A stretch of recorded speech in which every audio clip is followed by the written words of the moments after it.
wabarakatuh. Assalamualaikum warahmatullahi wabarakatuh. Suara gue kedengeran nggak? Kedengeran, Ya. Bu. Dengeran. Kaget. Tiba-tiba dia teriak. Gue kira ada kebakaran. Semangatnya gue. Gue semangat. Semangat gue membongkar kitab dongeng. Semangat gue membongkar Nabi Cabul. Semangat banget gue membongkar itu Mekah jadi-jadian alias Taman Mini Mekah Indah. Kan kalau di Indonesia ada Taman Mini Indonesia Indah kan. Nah, ini sebenarnya ada Taman Mini Mekah Indah, tapi itu ntar dulu deh ya. Ditaruh aja di dalam kepala kalian. Wah, ternyata ada Taman Mini Mekah Indah. Tapi yang sekarang nih yang mau kita angkat adalah Taman Mini Babu Enak. Salah. Babu Halal. Ya. Saya sudah sering bahas mengenai babu halal, babi haram. Udah ada di mana-mana. Tapi kali ini ada tambahan. Ya. Tambahannya banyak banget. Juga kita selingi beberapa klip yang saya tujukan kepada pemerintah Indonesia. Ingat ya, saya tujukan kepada pemerintah Indonesia. Tolong dicamkan. Karena saya, Dewi Bulan, dari Florida, saya adalah seorang citizen Amerika, tidak akan tinggal diam ketika tempat kelahiran saya diacak-acak kadrun. Karena biar bagaimanapun juga saya lahir di Indonesia, saya lahir di Jakarta. Di Jakartanya di mana? Gue kasih tahu. Daerah Mampang, daerah Kadrun. Ya. Saya sekarang di Florida. Saya punya kebebasan untuk membongkar kitab imaginary ini. Kitab dongeng. Saya punya kebebasan di sini untuk mengangkat Nabi Cabul. Siapa lagi kalau bukan Muhammad si Cabul? Siapa lagi itu? Kalau bukan Muhammad si pecundang. Yang kalian junjung sebagai nabi. Nabi terakhir, nabi ke-25. Salah. Nabi terakhir itu bukan nabi ke-25. Saya ini nabi ke-27. Berarti kalian harusnya menjunjung saya. Ya, bukan nabi ke-25. Kalian seharusnya menjunjung nabi yang masih hidup. Bukan yang sudah jadi mati, yang sudah jadi bangke. Keras ya. Ya, nggak apa-apa. Kan Dewi Bulan. Sekarang kita akan menampilkan siapa lagi narasumber kita yang sudah tidak asing lagi. Yang kalian tunggu-tunggu setiap saat. Oke, kawan saya, partner saya, sang penggugat. Silakan, Bro. Iya. Aduh. Shalom semuanya. Selamat pagi, siang, sore, malam. Termasuk yang baru bergabung, yang baru nonton, dan yang akan menonton ini di kemudian hari. Tolong dong. Di subscribe dulu ya. Tolong di like dulu, di share dulu, jangan disimpan sendiri-sendiri. Ini kan malam Jumat kan ya? Ini hari apa nih? Malam ini Jumat. Hari Kamis. Hah? Seingat saya Kamis, malam Jumat ya. Ini malam Jumat. Ini malam Jumat Wegi. Ini malam keramat nih. Sharing teman-teman, sharing sekarang juga. Ya. Kita obrak-abrik rumah jin. Kalau perlu undang jin nonton YouTube ini. Biar kepanasan. Itu teman-teman. Gue semangat. Nanti loncat-loncat, Bu. Belum ngopi padahal gue. Emang masih ngopi ya biar semangat ya? Iya, gue tadi bangun tidur ya agak lemes-lemes gitu loh. Karena semalam gue banyak kerjaan banget, banyak PR. Tapi sekarang gue semangat kok, puji Tuhan. Lanjut, Bro. Iya, mantap. Gitu. Nah, ini yang saya suka kalau orang walaupun baru bangun pagi, ya, semangat 45 muncul. Wah, ini saya demen yang kayak gini. Ya, mantap. Nah, topik hari ini adalah babuku halal, babinya haram. Ya, inilah saudara-saudara kita yang di attendant punya pemikiran. Babi itu haram. Kenapa? Kalau makan babi mereka jadi kayak babi. Ya, tapi kalau makan babu enak cuy. Halal lagi. Ya, kayak gitu. Nah, tapi kita lihat Karena ketika mereka orang ini bro, berpikir begini lagi. ah, Kalau makan babi mengeluarkan duit, ya kan, menghasilkan kolesterol, eh, kan? Kalau betul betul. babu mengeluarkan sperma menghasilkan bocah. Nah, yang saya maksud bukan begitu. Masalahnya gini, kita nanti ke topik si babu, tapi kita harus tahu juga bahwa mereka ini adalah kaum yang punya standar janda. Janda. Ganda, salah. Nah, salah kepleset dah gua. Lo ya, ada Ah, janda di sini. enggak tahu ah. Enggak mau tahu. Mereka punya standar janda begini ya. Yang satu kalau berzina dihajar, yang satu berzina dibela. Nah, inilah agama yang sebelah ini, ya. Apa lagi nih? Or, Aduh, saya tutup dulu security-nya ya. Oke. Ya, yang tidak berkepentingan kita mute-mutein dulu. Mohon maaf ya. Nanti kalau udah itu baru kita bisa ngomong. Nah, apa yang saya maksud mereka standar janda? Ya, kalau yang satu melakukan perzinahan dihukum, yang satu melakukan perzinahan dibela mati-matian. Ya, gat. sebentar saya. Oh, Oi oi oi oi. gue kayaknya mesti benerin lidah lu deh, bro. Hmm. Kedengerannya tuh tetap standar janda, bro. Lu Ah, mesti G-nya tuh mesti dikenalin. masa gue ngomong gitu ya dari tadi ya? Perasaan udah gue rubah tadi. Kok jadi janda lagi sih? Aduh. Aduh Tuhan. Ada-ada aja deh. Ya kita lihat standar janda berikut ini. Tuh kan ngomong lagi kan. Hah? Ganda. Tadi ngomong ganda.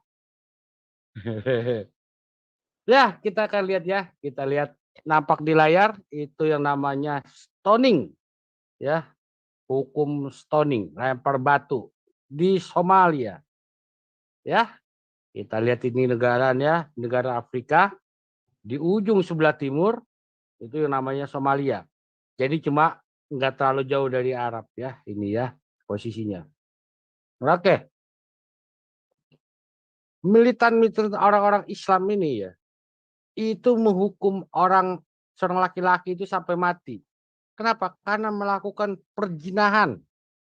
Nah, ya kita lihat ini di layar ya. Ini orangnya fotonya ada, ya. Dia dilempar batu sampai mati, ya. Dan penduduk di sekitar situ nontonin, dipaksa nonton. Lu nggak mau nonton ditembak, ya. Mereka harus nonton. Kalau nggak nonton ditembak. Nah, ini pemandangan yang sangat barbar bagi kita ya. Nah, tapi ini ada di sono, Somalia situ. Siapa namanya? Namanya Muhammad Abukar Ibrahim. Berumur 48 tahun. Dia ditanam ya sampai ke dada dalam lubang, ya. Kemudian dilemparin batu sampai mati. Ya. Lihat kita di layar fotonya bagaimana dia masuk sampai ke dada gitu dalam lubang, ya.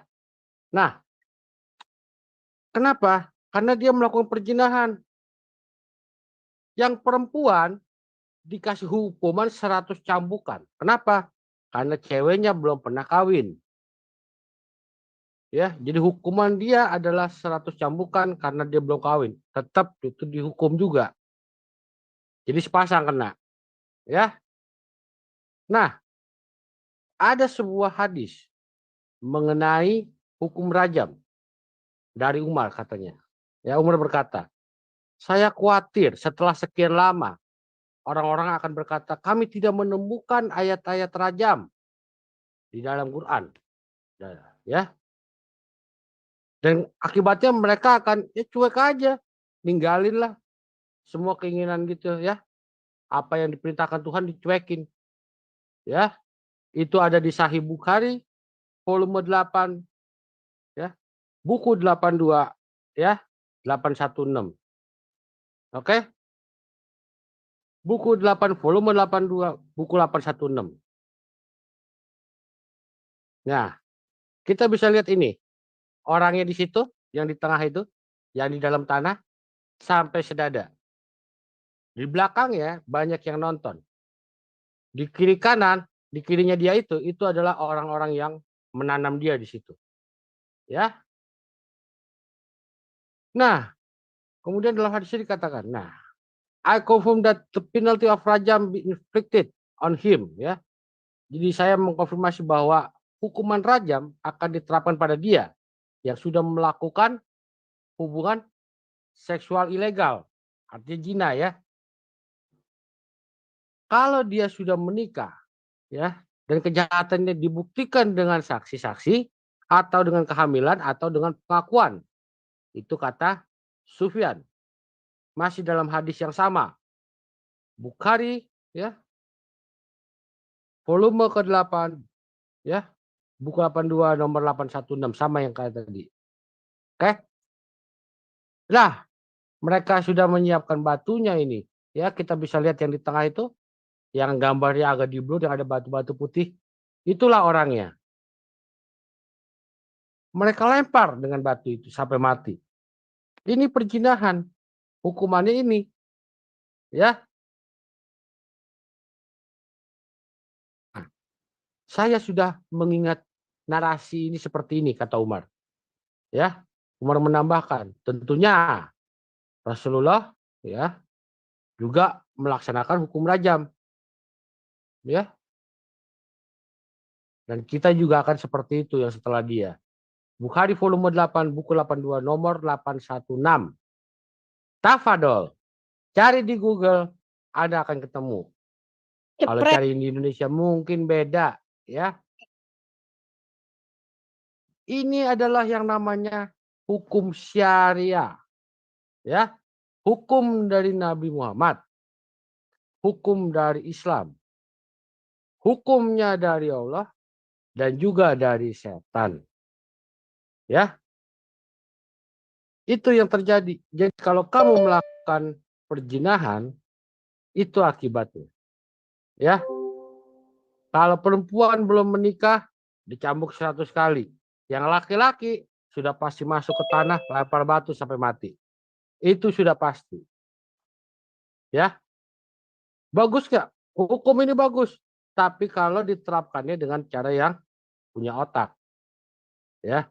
Seandainya itu perempuan tiba-tiba sudah hamil, otomatis anaknya jadi anak haram. Kenapa? Karena bapaknya sudah mati ditipuk batu. Dan saya belum membuka soal hadis perempuan hamil yang juga dihukum rajam oleh Nabi. Belum saya buka ya, tapi saya tidak ke situ. Kenapa saya tidak ke situ? Karena saya bukan ngomongin soal itu. Ya. Nah, dalam hal ini ya, kita juga bisa menerapkan hal yang sama kepada orang yang berikut ini. Nah, suatu ketika ya, kita bisa lihat di layar, Muhammad mendatangi istrinya si Hafsah di kamarnya ya, untuk alasan yang nggak jelas ya. Si Jreng, Hafsah tidak ada di situ. jreng, jreng. Ditemukanlah Hafsah di Hmm, dalamnya. Ketika hmm. aku menguraikan tirai rumahnya, Astaga, dia sedang telanjang. Astaga. Lato-lato.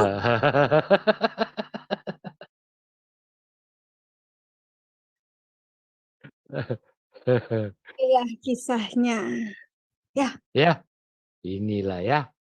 Nah, suatu ketika Muhammad mendatangi istrinya, si Hafsah di kamarnya ya, untuk suatu hal. Si Hafsah ternyata tidak ada di situ. Ya, tapi dia menemukan, nah, si babunya yang namanya Maria, Maria Koptik. Kalau kita ngomong Maria Koptik, orang Muslim tahu itu siapa. Maria Koptik, cewek muda, cantik, ya. Bahkan ini kan cewek Mesir, cuy. Cewek Mesir cantik-cantik, cuy. Nggak kayak Arab, hitam-hitam, gosong-gosong, bau-bau, ya. Orang Mesir cantik-cantik ceweknya. lagunya, Bro. Bersih, cuy. Ada Bener lagu, serius.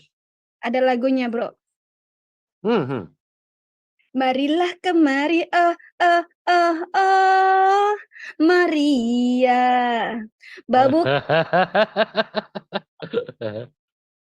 Maria, marilah kemari, masuk ke kamar. Ku mau enak sama kamu. Hahaha. Ketawa jahat amat, Bu. Ya. Nah, masalahnya Muhammad ini malah menemukan pembantunya, budaknya, si Babu, ya, cewek cantik Bahenol umur 18, bohai dari Mesir, ya, kulit putih, laler nempel pun kepleset. Beda dengan Hafsah, ya. Nah, langsung ditomplok, masuk ke tempat tidur. Nah, untuk apa? Untuk quick, ya. Quick. Nah, quickie. Mumpung si Hafsa nggak ada nih, cepetan nih. Mumpung si Hafsa, si Maria, kata si Nah, Muhammad, ampun bang, ampun bang, ampun.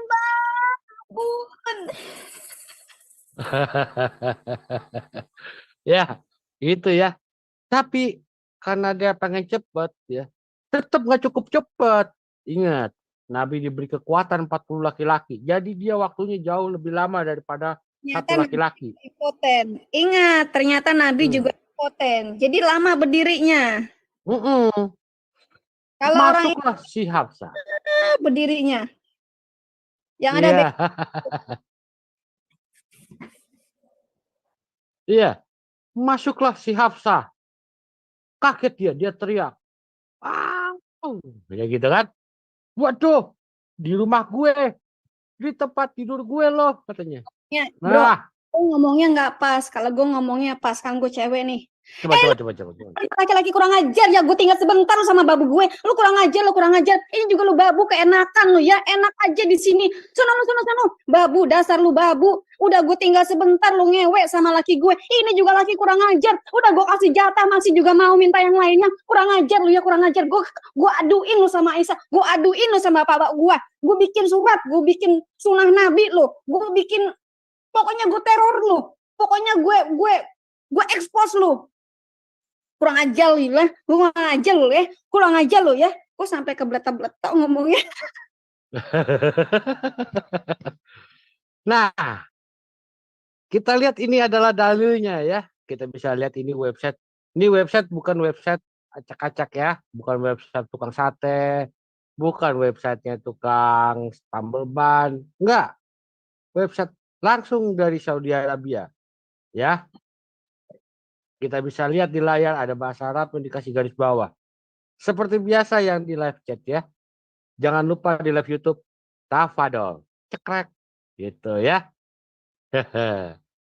Nah, ini dia dalam bahasa Arab yang sudah diperbesar, dikasih garis bawah. In my house and in my bed. Di kamarku dan di rumahku ya. Nah, untuk menenangkannya, untuk membuat si Hafsa tenang, ya, untuk membuat dia kembali santai, Nabi itu berjanji, dia tidak akan menyentuh pembokatnya lagi. Bagus. Wah sadar Nabi. Oh saya setuju itu. Tiba-tiba Allah Subhanahu wa taala tidak mengizinkan. Nah, kurang ajar lu ya Muhammad katanya, ya. Nah, dan dia mengeluarkan wahyu seperti berikut. Ini kita bisa baca di surah 66 ayat 1 dan 2. Wahai Nabi, kenapa engkau mengharamkan apa yang Allah halalkan untukmu? Apa lu mau mencari kesenangan dari istri-istrimu? Tapi Allah Maha Pengampun, Maha Bijaksana, ya. Nah,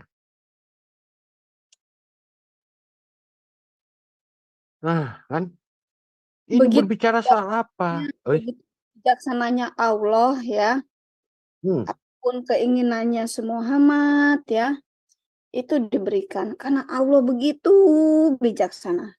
Ya, iya, ya. Jadi inilah yang kita sebut standar ganda. Yang satu di Somalia ketangkep basah berzina, dilempar batu sampai mati. Yang cowoknya, yang ceweknya kena 100 cambukan. Di janda yang satu lagi, kok janda lagi sih? Ganda. Di ganda yang sebelahnya, Pak, lu lidah mesti di training G G dat G G G bukan J J J. ya. Haha. Di janda yang satu lagi, kok janda lagi sih? Tuh kan. Ganda. Ah.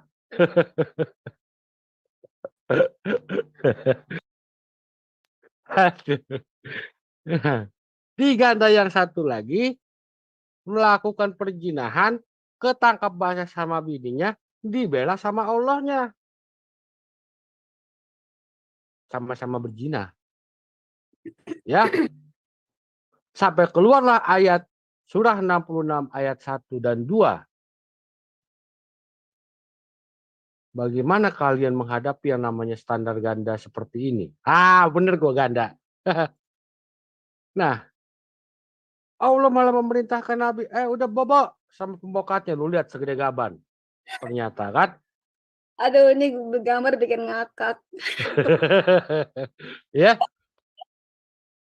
gua kalau ngeliat gini inget bapau. Nah, benar kata Aisyah. Oh, Allah emang benar-benar ya. Cepat amat dia keluar ayat. Cuma buat kesenangan lu doang katanya. Ya, itulah yang kita panggil dengan nama Nabi Muhammad Shallallahu Alaihi Wasallam. Ya, orang yang sangat bermoral. Menurut surah 68 ayat 4. Catat ya Itu teman-teman, kata Muhammad, Quran kalian. Muhammad itu orang junjungan kalian itu sangat bermoral, bermoral sangat tinggi yang kalian Ya, junjung-junjung. Ya, ingat ya teman-teman ya. Ingat teman-teman muslim, begitu tingginya moral Muhammad ketika ketika babu lagi sendirian ngepel, lihat pantat goyang-goyang sodok.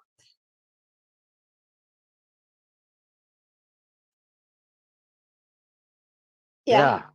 Lanjut Bu, yang soal itu. Nah, ini gue mengangkat sesuatu hal yang goyang-goyang sodok. Ya, gue mau buka dulu linknya. Gue mau buka dulu. Oke, sudah link udah dibuka. Gue mau masuk ke, gue share dulu ya, gue share screen ya. Saya mau membahas masalah ini.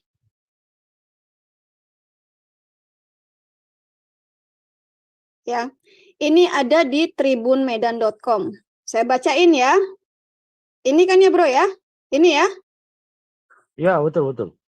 2 guru pesantren yang cabuli 24 santri. Jadi 50-50 nih. Satu guru 12 santri, satu guru 12 santri. Main banyak-banyakan atau mungkin ganti-gantian. Ya. Nah, kita kan tahu kalau di pesantren itu santri-santri itu kan tertutup rapat, jilbabnya tertutup, ya kan, mungkin matanya juga tertutup, ya. Tapi pada nggak pakai celana dalam kali. Mungkin lagi pada ngepel bersama-sama. Jadi pantatnya goyang semua. Nah, si guru ini yang seharusnya membimbing santri-santri ini malah membawanya ke kasur. Ternyata ngajar mata pelajaran fikih. Apa yang salah dengan fikih? Ternyata di dalam mata pelajaran fikih itu ada mata pelajaran lain yang namanya Qurratul Uyum. Apa sih itu Qurratul Uyum? Qurratul Uyum itu adalah mata pelajaran yang ada di pesantren-pesantren mengenai Kama Sutra. Masih nggak jelas Kama Sutra itu apa? Masih nggak jelas Qurratul Uyum itu apa? Gue kasih tahu nih. Qurratul Uyum itu mengajarkan bagaimana wanita memuaskan laki-laki. Mungkin dengan menungging, mungkin dengan telentang, mungkin dengan satu sisi kiri, satu sisi kanan, ya. Mungkin lewat belakang, pintu belakang, atau disotomi, atau mungkin dengan pintu belakang, pintu depan, pintu belakang mulu, ya. Pintu Itu atas, Bu, pintu atas. pintu atas juga dipakai. Ya, atas bawah dipakai. Geli nggak lo? Ini Ustadz ini ngajarin Qurratul Uyum. Mau apa lagi di Qurratul Uyum? Diajarin pakai ketimun. Ini loh nak, kalau lagi pengen batang gue nggak ada pakai ketimun ya. Pakai terong kalau perlu. Habis sih pakein ketimun itu buat lalap. Ya, habis pakai terong dibikin belado. Apalagi gaya-gayanya? Oh, banyak gaya-gayanya. Mungkin dengan 69, 6, 9. Ya, mungkin gayanya begini. Mungkin nanti gayanya begitu. Nah, itu yang diajarin di pesantren. Ibu-ibu yang mengirimkan anak-anak perempuan Anda ke pesantren, yang diajarkan oleh anak-anak Anda adalah bagaimana memuaskan laki-laki. Sebelum praktek sama suami, praktek dulu sama Pak Ustadznya. Ya. Tribunmedan.com, Medan. Satreskrim Polres Padang Lawas mengungkapkan 2 guru pondok pesantren di Padang Lawas. Namanya SD, umurnya 30, muda banget ya. Dan MS 20, laki-laki, gedebuk, laki-laki. Ini anak-anak Anda disotomi oleh ustadz-ustadz mereka. Bapak-bapak, ibu-ibu yang mengirimkan anak-anak Anda ke pesantren, cabut, tarik anak-anak Anda. Ya, mendingan masih bagus sih, mendingan masukin aja sekolah negeri. Kalau memang kalian kagak kuat bayar, masukin ke sekolah negeri, kagak apa-apa. Ya. Kalau punya duit, masukin ke Tarakanita. Kalau punya duit lagi, masukin ke Don Bosco. Ya. Mencabuli 24 santri laki-laki loh, bro. Merupakan guru mata pelajaran fikih di pesantren.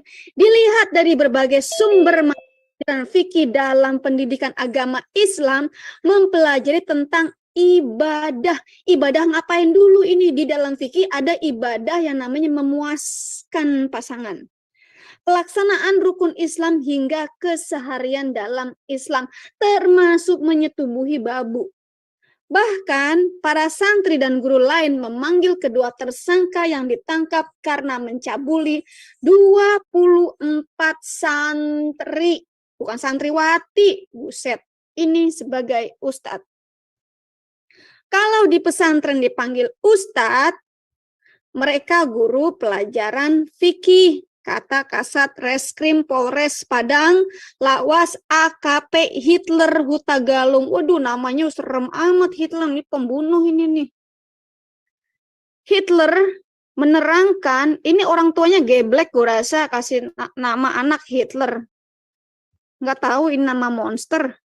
Menerangkan 2 guru pondok pesantren di Padang Lawas tersebut sudah dipecat dari yayasan.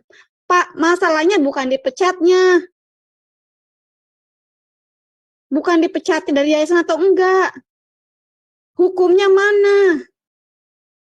Hukumnya mana? Hukum rajamnya mana? Ya. Pihak pesantren merasa tercoreng lalu mengadakan rapat dan memutuskan memecat keduanya. Kalau cuma mecat doang sih nggak cukup. Bagaimana dengan mental, psikologi anak-anak yang sudah disotomi 24 ini? Saat ini Satreskrim Polres Palas masih menunggu tim trauma healing untuk memulihkan psikologis 24 korban yang dicabuli. Mereka tidak akan bisa sembuh kalau mereka tidak pernah bertemu dengan Yesus Kristus, Tuhan dan Juru Selamat. Selama mereka masih di Islam, 24 anak ini masih Islam, menyembah batu, menjunjung nabi cabul, menjunjung pedofil. Mereka nggak bisa sembuh. Mereka harus bertemu dengan Yesus Kristus, the healer. He is the healer. Trauma healing sedang dalam perjalanan. Makanya nggak heran kalau mereka nanti nih, begitu mereka gede, jadi banci semua. Jadi hombreng, jadi homo, jadi tukang cabul. Karena sejak kecil. Trauma healing sedang dalam perjalanan. Apa ini maksud trauma healing sedang dalam perjalanan? Ngomongnya doang, tapi prakteknya nggak ada. Gue tahu nih prakteknya kagak ada, karena duitnya kagak ada. Hanya satu yang bisa menyembuhkan mereka, Yesus. Mereka sudah dikeluarkan dari yayasan setelah mengetahui peristiwa ini. Sampai saat ini korban belum ada bertambah. Korban di pesantren belum bertambah, tapi nanti korban akan bertambah ketika orang ini dikeluarkan dan masuk ke dalam masyarakat. Pasti akan ada anak yang jadi korban, tetangga atau bini tetangga yang jadi korban. Ini penyakit kejiwaan yang tidak bisa disembuhkan kecuali karena jamahan Tuhan Yesus Kristus. Sebelumnya, 2 guru salah satu pesantren di Padang Lawas berinisial SD dan MS ditangkap polisi karena diduga mencabuli 24 santri laki-laki. Berdasarkan pengakuan korban, santri dicabuli berulang kali. Buset! Berulang kali disotomi sejak tahun 2022 hingga tahun 2023. Jebol semua itu pantat. Keduanya diduga melecehkan para santri laki-laki dengan cara meraba, mencium, hingga menghisap kemaluan korban. Nah, ini nggak ada jelas ini kalau mereka juga disodomi. Malu. Malu. Padahal yang mereka kerjakan adalah sunnah Rasul. Karena Muhammad sendiri mengerjakan seperti ini, makanya mereka ngikutin. AKP Hitler Huta Galung mengatakan, 2 guru pondok pesantren ini sudah ditetapkan sebagai tersangka dan ditahan sejak Senin atau beberapa jam setelah dilaporkan orang tua korban. Bagus ini ada orang tua yang ngadu, tapi ngadunya telat. Dari tahun 2022, kenapa dari dulu kagak dilapor-laporin? Pasti diancamnya gini, ini nanti kalau kamu ngelaporin kamu dosa. Kalau kamu laporin saya, kamu dosa. Pasti ancamannya itu, dosa, dosa, dosa. Justru si orang ini sedang melakukan dosa.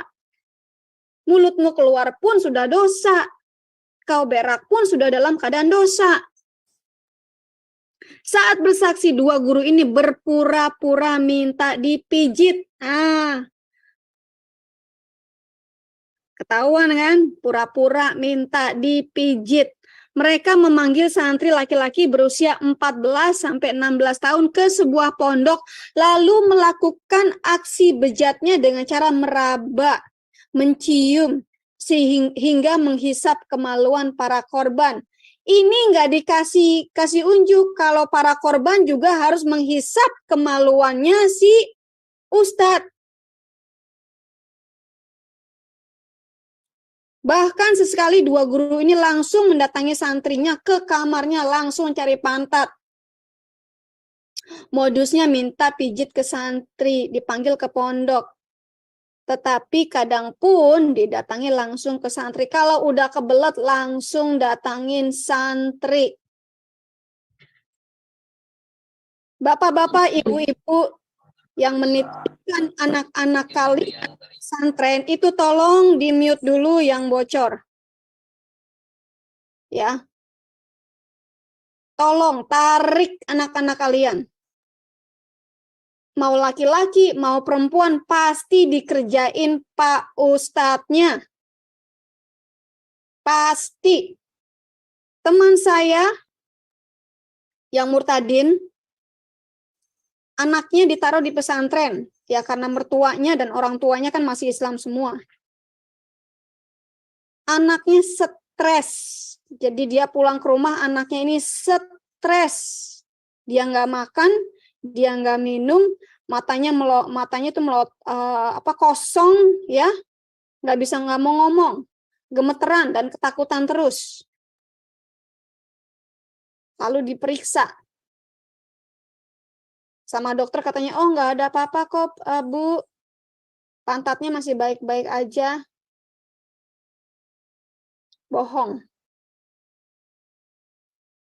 Stres, teman-teman. Anda yang tinggal di dekat-dekat pesantren, coba lihat anak-anak pesantren itu. Kalau hari Minggu begitu mereka keluar, suruh amal jariah, suruh bawa kotak amal jariah, mata mereka kosong. Kasihan anak-anak ini. Generasi-generasi muda Indonesia sudah dicemari, sudah dibantai oleh pecabul-pecabul yang menjunjung tinggi Nabi cabul. Rohnya sama. Rohnya si Nabi cabul sama, pezinah. Maka umatnya pun jadi pezinah. Nah, itu aja kira-kira yang mau saya sampaikan. Ada lagi nih yang mau saya sampaikan sebenarnya. Tapi saya nunggu Gat. Gimana Gat, kalau ada materi tambahan?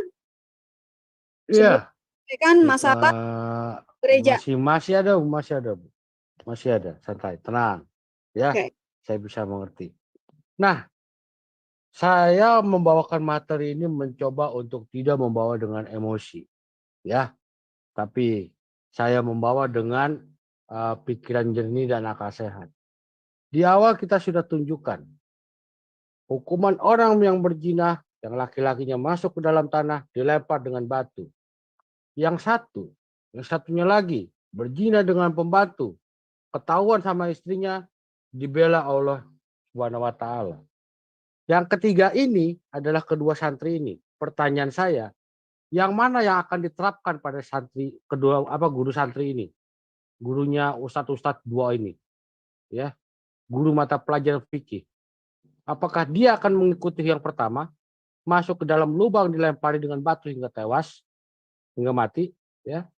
Atau yang kedua, dia akan dibela seperti Nabi Anda, ya, Muhammad Shallallahu Alaihi Wasallam. Nah, mengenai tuduhan tadi Ibu Dewi yang katakan, itu bukan tanpa dalil, ya. Betul, Nabi Anda pun, mohon maaf, juga melakukan hal yang sama, ya. Kita tunggu, screen lagi loading. Nah, suatu hari Nabi Anda mengangkat bajunya untuk seorang laki-laki yang terus menciumi seluruh badannya, ya. Bisa dibilang seluruh bodinya. Mungkin teman-teman mesti ngerti torso ini maksudnya apa. Ya, Torso silakan, Bu. celana, ya, bukan baju ya, tapi celana. Entire torso itu celana. Seperti Oh, celana. celana tidur itu torso. Ini Oh, bro, ini bahasa Amerika, bro. wow. Ya, saya baru tahu kalau ternyata torso itu adalah merek celana dalam. Oke. Kan celana tidur, bro, celana tidur. Oh, celana tidur. Alah. Nah, dari mana? Dari belly button sampai armpit, sampai ketek. Kata maksudnya dari pusar kali, Bu, ya. Belly button itu pusar ya? Gitu. Oh iya. Di sini ditampilkan dalilnya ya. Dari Arab Saudi, saya tidak main yang dari website Indonesia. Kenapa? Karena banyak palsunya. Ya, dari Arab Saudi, websitenya jelas sekali lihat atas, ya. Dikasih tanda panah itu di Sunan Abu Daud. Bahasa Arabnya dikasih tanda garis bawah merah. Sorry, bro, Ya. ada dua term ya, ada dua term torso ini. Torso dalam bahasa Amerikanya itu celana tidur kan, atau baju tidur ya. Tapi kalau dalam bahasa desain itu dari kelamin ke atas, ukuran ya, mengukur badan kelamin ke atas, your torso. Tapi kalau bahasa Amerikanya itu pakaian tidur atau celana tidur lah. Iya, oke, Bu. Dimengerti. Tapi yang saya tahu ketika zaman Nabi nggak ada tukang desain. Makanya kata-kata torso yang berurusan dengan desain nggak ada. Ya, berarti ini berurusan dengan celana tidur alias pakaian tidur alias piyama. Oke. Nah, kita lihat dalilnya dalam Sunan Abu Dawud seperti yang berikut di layar dari website Saudi Arabia, bukan dari tukang sate, tukang tambal ban, ya. Bapak lagi warung kopi. Oh, no, no, no, no, no. Nah, kita baca dalam bahasa Inggrisnya. Sang Nabi mengangkat bajunya. Jadi dia, laki-laki itu, memeluknya dan mencium torsonya dia. Ya, dari belly button sampai di ketek. Ya, ini kita bisa lihat dalam bahasa Arabnya. Tafadol aja guys, kalau perlu. Ya. Dan juga seorang laki-laki bernama Sahir. Nah, yang biasa berkata, Nabi Shallallahu Alaihi Wasallam itu mencintaiku. Ya, berkata suatu hari Muhammad creep unawareness behind him. Ya, jadi jalan pelan-pelan, ya, jalan pelan-pelan dari belakang. Nah, dan memeluknya dengan cara yang seperti beruang peluk, ya, pelukan beruang. Nah, ini dia, ya, berhak ya, pelukan beruang nih. Nah, si Syahir kaget, teriak, woi lepasin. Nah, ya dah. Begitu dia menengok dan ternyata itu adalah Nabi Muhammad, dia berhenti memberontak. Dan malah menyenderkan punggungnya ke dada si Nabi. Ada apa gerangan? Apakah ini sama seperti 24 santri-santri yang tadi? Itu yang kita pertanyakan. Ya, kita bisa baca referensi di mana Ustadz Ahmad.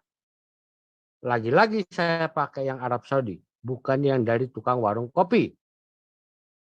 Ya, dikatakan he Muhammad, ya, creep unaware behind him, Zahir, and hug him.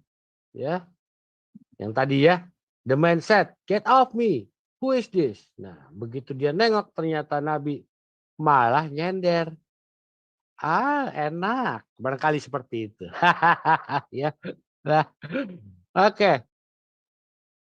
Dan juga hal yang sama. Ayahku meminta izin dari sang Nabi, ya. Dan ketika izin diberikan, dia masuk di antara Nabi dan bajunya. dan mulai menciumi sang nabi dan mengucapkan puji-pujian ya, embrace ya Bu ya, embrace him. Ya, peluk. Ya, kita bisa baca di Sunan Abu Daud juga. Ya, kita bisa lihat layar ini, ada bahasa Arabnya, tafadol. Oke? Jadi kita bisa lihat, ternyata Nabi Anda juga bermasalah dengan kejiwaannya. Bahkan dia menggunakan baju yang tidak seharusnya. Ya, nah dia biasa memakai baju pakaian perempuan. Menjadi pertanyaan saya, apakah jangan-jangan kedua guru santri tadi juga menggunakan pakaian perempuan ketika melakukan itu? Ketika kedua ustadz itu mau mencabuli santri-santrinya itu, yang 24 ekor, apakah dia pakai pakaian perempuan juga? Ya, Muhammad berkata, wahyu Allah tidak pernah datang kecuali saat aku memakai pakaian perempuan. Ya, yaitu pakaian si Aisyah. Tapi Aisyah kecil. Dengan kata lain Muhammad juga kecil orangnya berarti. Oke? Kita bisa lihat dalilnya di Bukhari. Ya. Dan seperti ini. Saya yakin orang-orang apologi Kristen khusus Islamologi tahu dalil ini. Ya. Dan juga kita bisa lihat gambar seperti apa. Ya. Nah, Muhammad biasanya tiduran di tempat tidurnya berpakaian bajunya si Aisyah. Mengkonfirmasi yang tadi ya. Itu kita bisa baca di Sahih Muslim. Nah, Abu Bakar meminta izin untuk masuk. Nah, dan dia melihat sang Nabi memakai pakaian Aisyah dan tidur-tiduran nih di tempat tidurnya ya. Oke? Nah, dialah ini ya. Tanya gini, ini gue heran nggak ada Muslim yang bertanya gini. Aisyah itu waktu itu umur berapa? Taruhlah umur 15 tahun. Ya. Perempuan loh ya. Umur 15 tahun segede apa sih? Ya kan? Kok bajunya Aisyah muat sih sama si Momo? Nah, sekarang kalian mesti bertanya lagi. Sekecil apa sih si Momo? Ya kan? Jangan-jangan si Momo ini cuma setinggi Aisyah doang, sebesar Aisyah doang. Makanya banyak orang yang seneng banget cium-ciumin dia, gemes sama dia. Bikin gemes deh. Ya, digemes. Mungkinkah si Momo ini pendek? Mungkinkah si Momo ini tubuhnya? Ya, Ya, betul. Nah, tapi itu bukan topik masalahnya, Bu. Ya, iya gue seperti tahu. yang tadi. Bertanya lah, paling tidak kita bertanya lah. Kalau sesuatu ditampilkan, kita harus cepat-cepat pakai otak kita. Nanya, loh, kok begini ya? Loh, nanya gitu loh. Kenapa ini terjadi? Apakah ini begini? Apakah ini begitu? Ya, mengapa begini? Mengapa begitu? Saya mengajarkan teman-teman Muslim untuk kritik, ya, untuk banyak bertanya, untuk cepat bertanya. Jangan gampang disuguhin, terima aja. Mulai dari sekarang, kalau teman-teman Muslim ini nonton acara di WAFM, baik melalui YouTube maupun melalui Zoom atau melalui apapun, teman-teman lain juga silahkan diambil video ini, di-upload di channel kalian. Kita nggak akan strike. Silahkan. Seluas-luasnya disebarkan. Mau disebarkan melalui channel kalian sendiri, terserah. Asal berani aja. Ya, terserah, silahkan. Kita harus belajar mulai dari sekarang itu berpikir kritis. Segala sesuatunya kita harus pertanyakan. Apa yang disodorkan kita jangan terima aja, tapi nanya dulu. Nanya ini bener nggak? Nanya ini bener nggak? Kenapa sih begini? Kenapa nih begitu? Ya, saya ajarin teman-teman Indonesia, terutama yang perempuan-perempuan, jangan gampang digoblokin. Ya, cuma karena dijanjikan nanti saya kawinin kamu deh. Nanti kalau kamu bunting saya kawinin, kan janji doang. Cincinnya mana? Harus ada cincin dulu. Kalau mau raba-raba badan kalian. Jangan jadi perempuan murahan. Ini masalahnya banyak perempuan Kristen juga murahan. Baru dirayu sama Muslim. Nanti aku kawini dirimu. Nanti aku kasih masjid. Nanti aku kasih musola. Nanti aku kasih sendal emas seperti Cinderella. Oh, kamu begitu cantik, begitu indahnya. Oh, kamu begitu cerdas. Kamu pinter sekali. Padahal di Islam dikatakan otak wanita itu cuma separohnya otak laki-laki alias distandarisasi goblok. Masih mau? Jangan jadi perempuan murahan. Kayak nggak laku aja sih.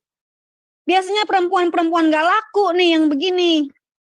Perempuan-perempuan yang nggak laku ini yang mau dipoligami. Perempuan-perempuan yang nggak bisa stand up ini yang mau dimaduin. Ini buat perempuan-perempuan Indonesia. Gue nggak peduli lu Kristen, lu Islam, lu Hindu, lu Buddha, stand up dong. Jangan mau digoblokin terus sama laki-laki. Diperbudak terus, stand up dong. Mah, aku jatuh cinta lagi dengan tetangga. Aku boleh kawin ya, Ma? Nanti aku kasih double deh jatah Mama. Seharusnya si Mama bilang, no. Kalau lu mau maduin gue, ceraiin gue. Jangan takut. Aduh, nanti aku takutnya nggak dikasih jatah. Nanti keluarga aku miskin. Nanti saya nggak dikasih duit. Makanya kerja. Perempuan Indonesia mulai dari sekarang berpikir mandiri. Jadi kalau ada laki-laki kurang ajar kayak gini, ceraiin aja. Tinggalin aja. Murtad kalau perlu.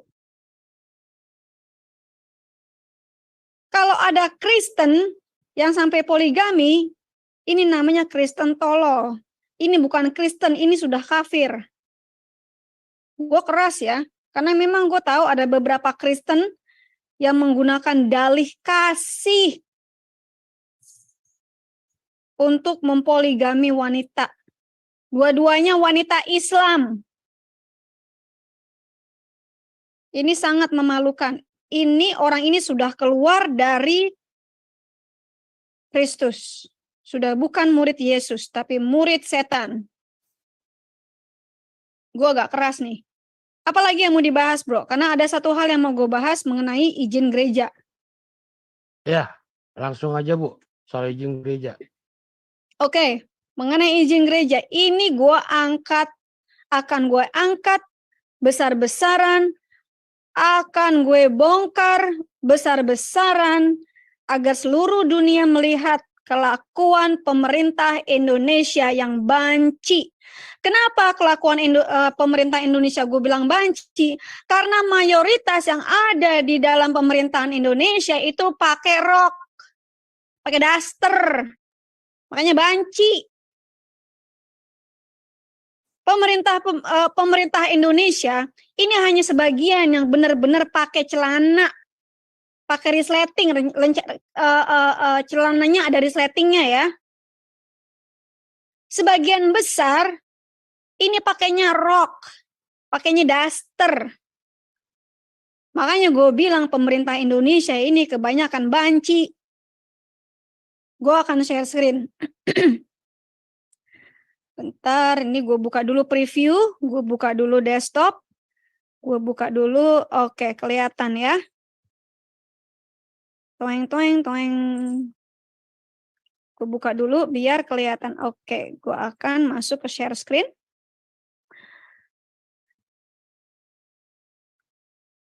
Oke, teman-teman, kasih tahu kalau sudah kelihatan ya. Oh ya, sudah Bu, sudah. Kelihatan ya, gue mau gedein nih.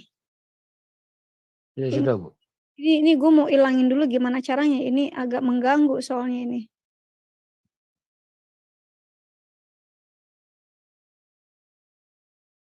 Ini soalnya ini agak Di mengganggu. Zoom aja nggak apa-apa di Zoom.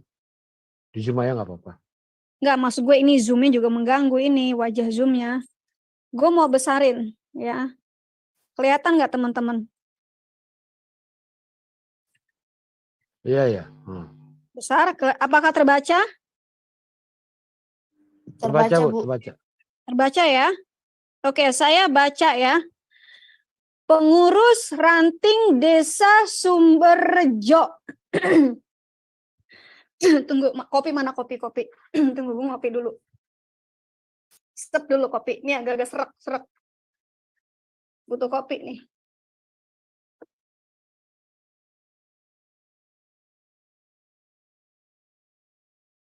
DSN.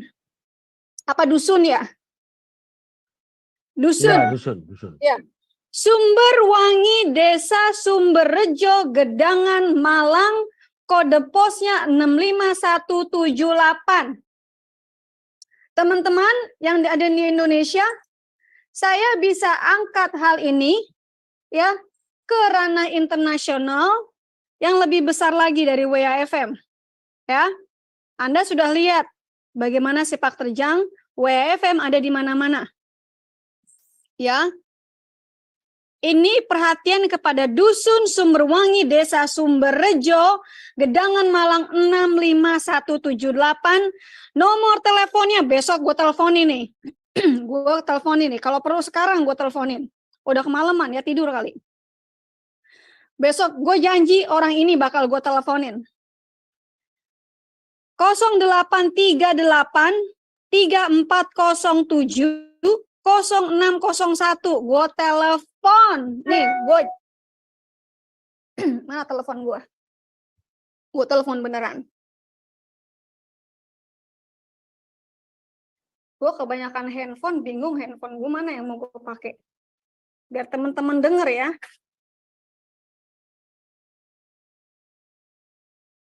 Nomor satunya lagi 0877 55806 964. Tunggu, gue masuk ke sini dulu. Call 62 838 838 34 07 0601. Aku telepon dulu. Oh, nomornya salah. 0. Oh, mesti pakai plus.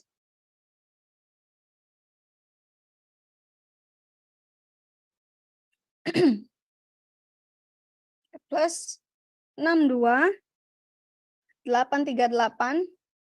Sabar ya, Bro. 340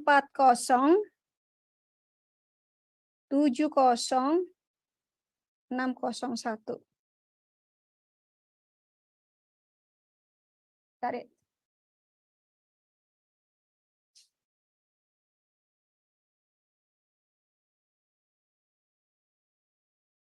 This call is being routed by Google.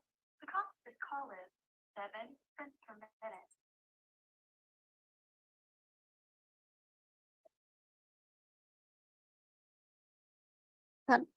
Kita lihat nyambung apa enggak nih nomornya.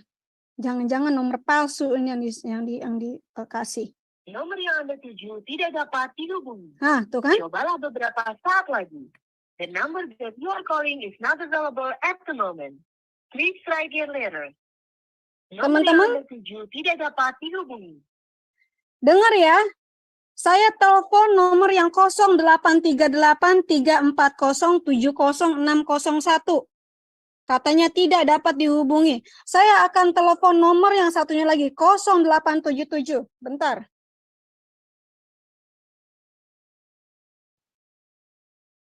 Enam 877 55 806 964.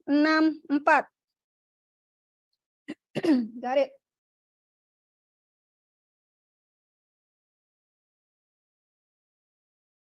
Ntar teman-teman lagi nyambung.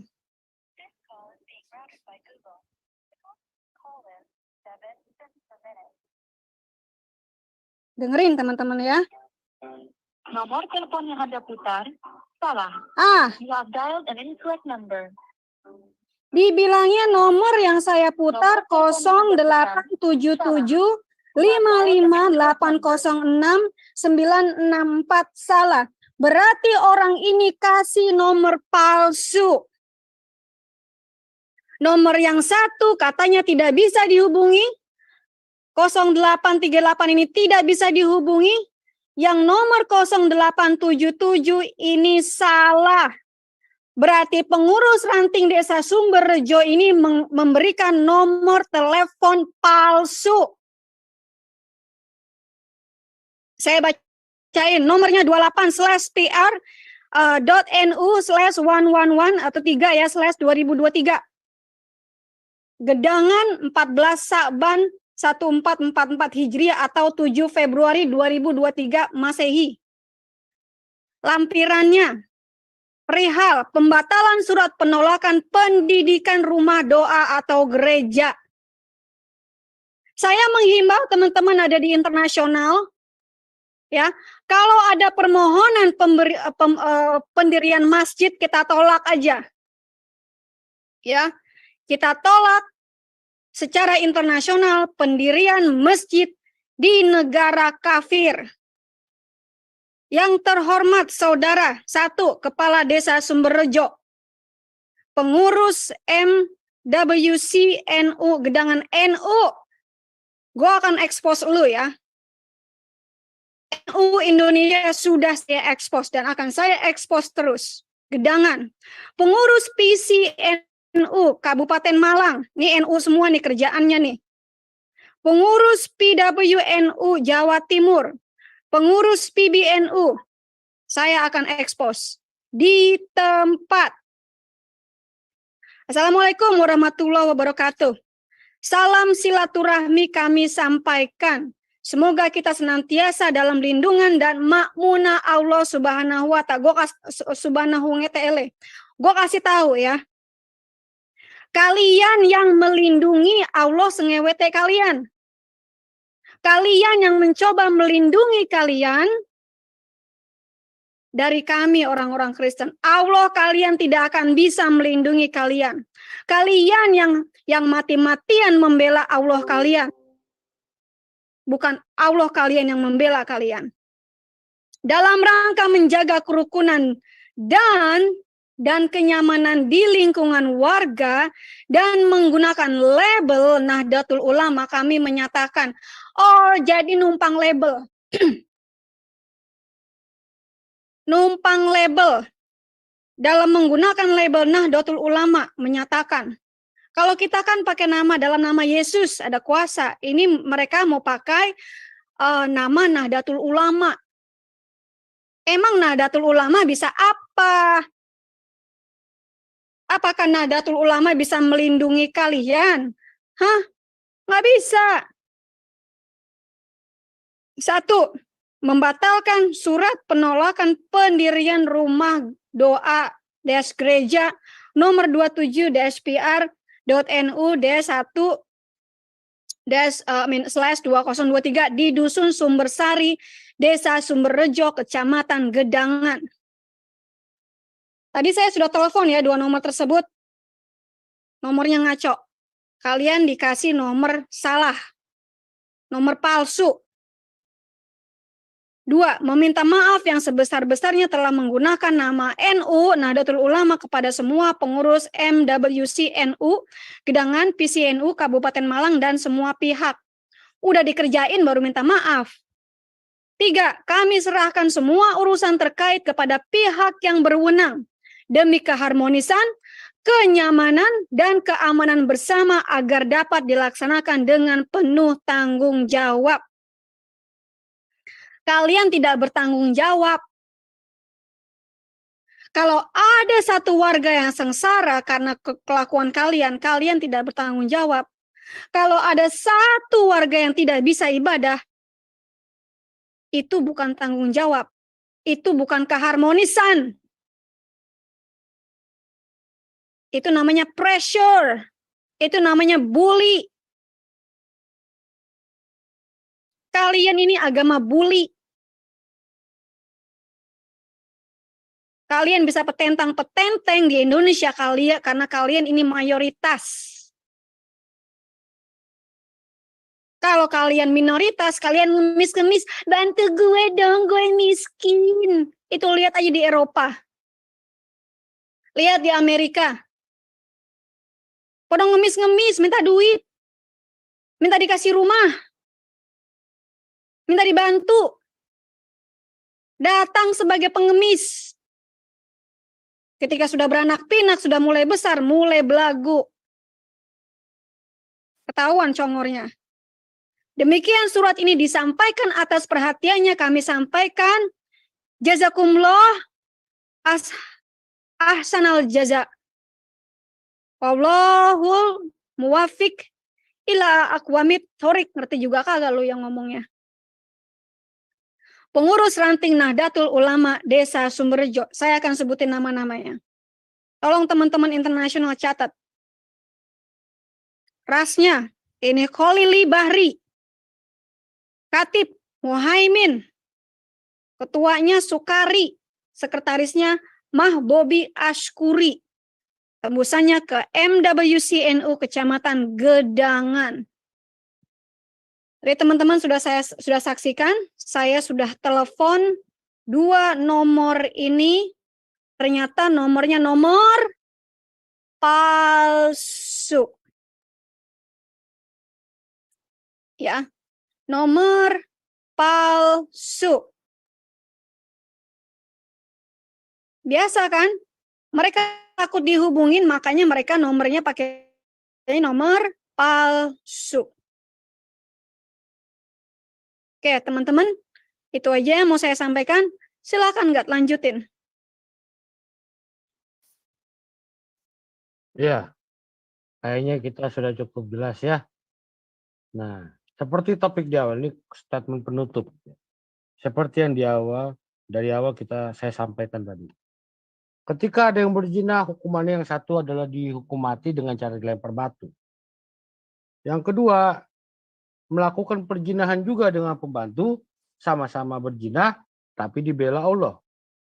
Nah, kemudian ada lagi yang satu, yang melakukan perzinahan dengan 24 santri laki-lakinya.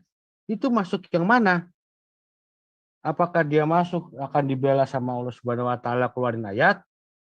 Ya, atau dia akan mengalami yang namanya seperti di video yang pertama. Masuk ke dalam tanah dilempar batu. Ya. Either way, yang manapun kalian harus mulai berpikir. Kenapa? Karena kejadian santri, ustadz, santriwati, ustadz lagi bukan 1-2 kali. Bertahun-tahun kejadian sama berulang dan berulang. Ya. Apa yang harus kalian lakukan untuk menghentikan ini? Apa yang harus kalian lakukan supaya ini tidak terjadi lagi pada keluarga kalian? Ya. Barangkali juga nanti akan terjadi juga pada cucu kalian. Suatu saat bisa terjadi juga seperti ini. Pikirkan dari sekarang apa yang harus kalian lakukan untuk menghentikan ini semua. Ya. Kenapa ajarannya seperti ini? Kita sudah lihat bagaimana nabinya berpelukan dengan seorang laki-laki. Ya, itu dalil sahih sekali. Diakui bahkan oleh orang Arab Saudi. Yang Indonesia nolak. Emang gue pikirin siapa lu? Nabi dari Arab Saudi, bukan dari Indonesia. Ya, kalau dari Indonesia mungkin MUI nanti keluarin, oh ini doif, kalian bisa terima. Tapi kalau Nabi dari Arab, tentunya orang Arab yang tahu itu sahih apa enggak. Ya. Kalau tidak sahih tentu sudah dibuang. Kalau itu palsu, apalagi palsu, pasti sudah tidak ada. Udah sekian ribu tahun agama ini berdiri. Mulailah kalian berpikir, apakah benar agama ini yang akan saya tuntun, yang akan saya pegang sampai saya masuk ketemu dengan Allah Subhanahu wa taala. Apakah betul agama ini jalan yang benar? Ya, silakan berpikir, Anda sendiri yang menilai. Tugas saya hanya membongkar. Sisanya kalian yang berpikir. Ya, itu aja Bu. Silakan Bu Dewi. Saya yang terakhir ini teman-teman, terutama teman-teman yang masih muslim. Jangan percaya sama omongan saya atau omongan yang disampaikan oleh sang penggugat. Kalian cari tahu sendiri. Apapun yang kita sampaikan di sini, kalian cari tahu sendiri kebenarannya. Benar nggak sih yang disampaikan Dewi Bulan dan sang penggugat ini? Tanya langsung ke Pak Ustadznya, Pak Ustadz, ini begini gimana? Bener nggak? Berani nanya, Ustadznya bisa jawab nggak? Apa jawaban Ustadz? Atau kalian tanya sendiri, cari sendiri. Ini sudah zaman teknologi, internet sudah meradang di mana-mana. Menjalar di mana-mana, ada di mana-mana. Di pelosok yang paling kecil pun internet sudah ada. Waktunya untuk mencari knowledge, mencari pengetahuan. Kalau nenek moyang lu bilang, carilah ilmu sampai ke negeri Cina. Nih, Dewi Bulan sudah nyampe di negara Paman Sam. Cina udah gue jarah beberapa tahun yang lalu. Hong Kong udah gue rajah. Kalian harus bisa bertanya dan cari jawabannya. Kalian nggak perlu ada di Amerika untuk mencari tahu. Untuk belajar. Sekali lagi, tanya kepada diri kalian sendiri. Cari tahu sendiri.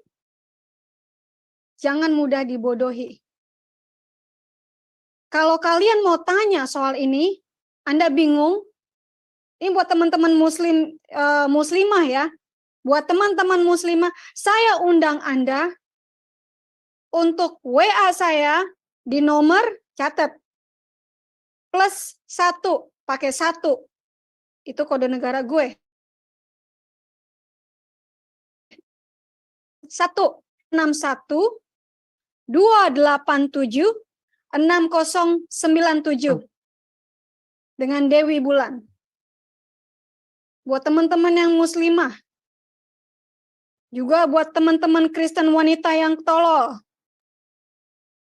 silakan WA saya terbuka. Kalian mau maki saya, kalian mau hujat saya, terserah. Mau datang ke sini, boleh, gue jemput di Palm Beach. Bilang aja, Dewi Bulan, gue mau lihat lu, gue mau ketemu lu. Beli tiket, ya, dapatkan visa ke US, beli tiket, nyampainya ke West Palm Beach, gue jemput. Ya, kira-kira itu aja yang bisa saya sampaikan, yang bisa kami sampaikan. Kalau ada pertanyaan, silakan WA saya, ya, atau silakan masuk ke Zoom ini 24 jam. Ya, wabillahi taufik wal hidayah. Wassalamualaikum warahmatullahi wabarakatuh. Kita akan tampilkan seperti biasa balada Aisyah.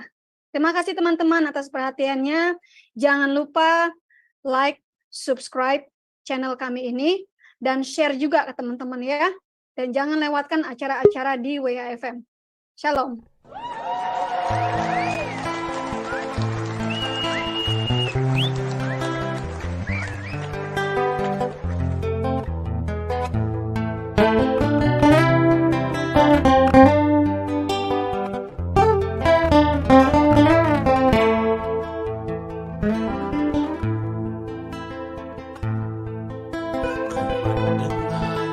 Suara mendesar rasa sakit di malam kelabu. Bocah cilik bernama Aisyah menangis pedih, hatinya pilu.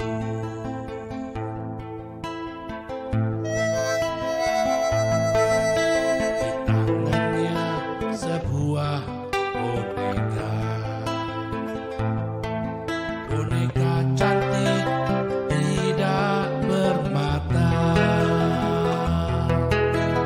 Entah apa mau dikata, tak tega aku untuk turut merasa. Aisyah, oh Aisyah, dalam pelukan si kakek tua, nafas busuk dan penuh dusta, aroma mesum amat terasa. Aisyah, oh Aisyah, panggillah temanmu untuk bermain, biar ibumu menimangmu manja saat hatimu terasa pedih. Oh Aisyah, oh Aisyah.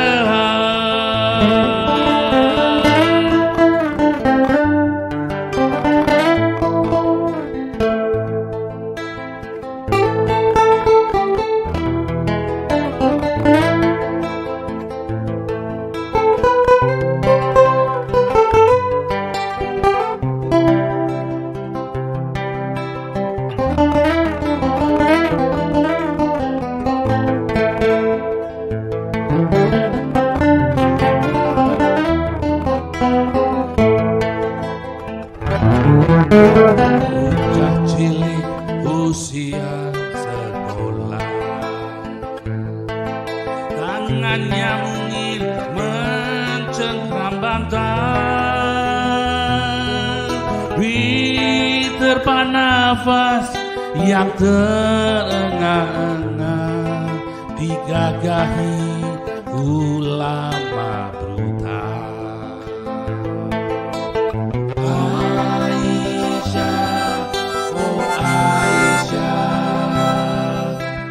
Pelukan si kakek tua,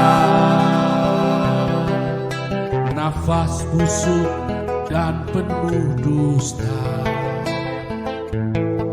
aroma mesum amat terasa. Aisyah, oh Aisyah,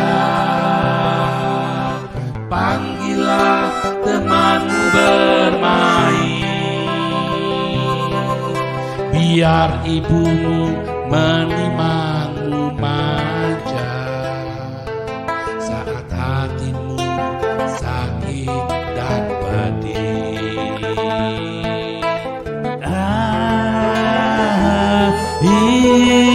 Aisyah,